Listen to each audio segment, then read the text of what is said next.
The centuries preceding the Great War were a time of peace and growth for the Republic. Dozens of new star systems joined the Galactic Senate. For the Sith Empire, however, these centuries were marked by a rapid acceleration in the preparations for war, an effort in which the Sith showed surprising cooperation and sacrifice. I have long suspected that during this extended period, the Sith spent generations infiltrating Republic political circles, and even the Jedi Order. Reviewing historical records, I have uncovered strong evidence of one such case. Izen Gint was a fourth-generation Jedi, widely considered to be the most promising Padawan in the Order. Having a similar heritage, the venerated Jedi scholar Master Baral Over took Gint as his apprentice. Together, Over and Gint traveled the galaxy, studying the mysteries of the Force. Over the years, the pair became more and more ambitious, eventually undertaking a daunting mission. They set out to explore the ancient Sith temples on Yavin 4. Their goal was to investigate the final resting place of Naga Sadow, one of the most powerful Sith Lords who ever lived. Arriving on Yavin 4, Over and Gint discovered that Naga Sadow's twisted Massassi warriors had survived the centuries. The Massassi originated as a Sith subspecies, forming the backbone of the earliest Sith armies.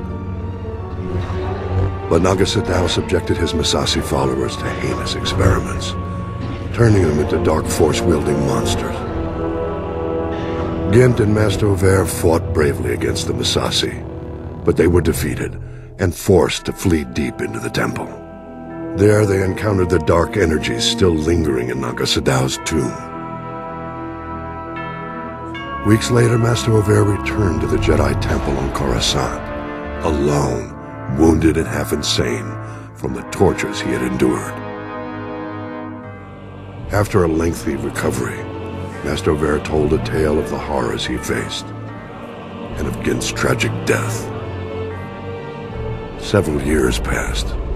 Then one day, Izen Gint mysteriously reappeared on Coruscant, wearing the garb of the Massassi warriors and bent on killing Master Over.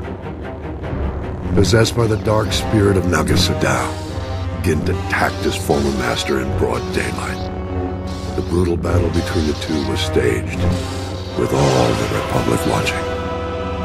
Gint's borrowed powers were formidable, but Master Over won the day. Over's triumph over darkness was celebrated, and the Jedi Council assumed that all was well.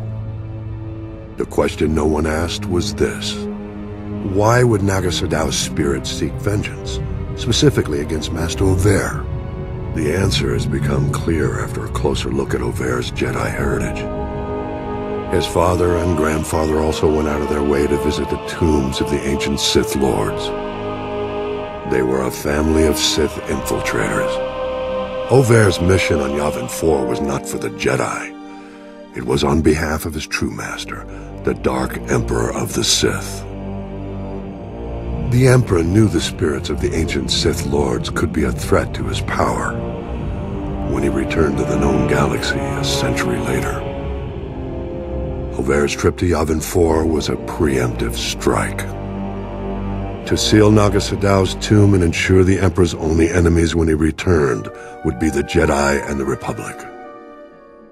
How unfortunate that we've only learned the terrible truth about Master Over more than a century too late.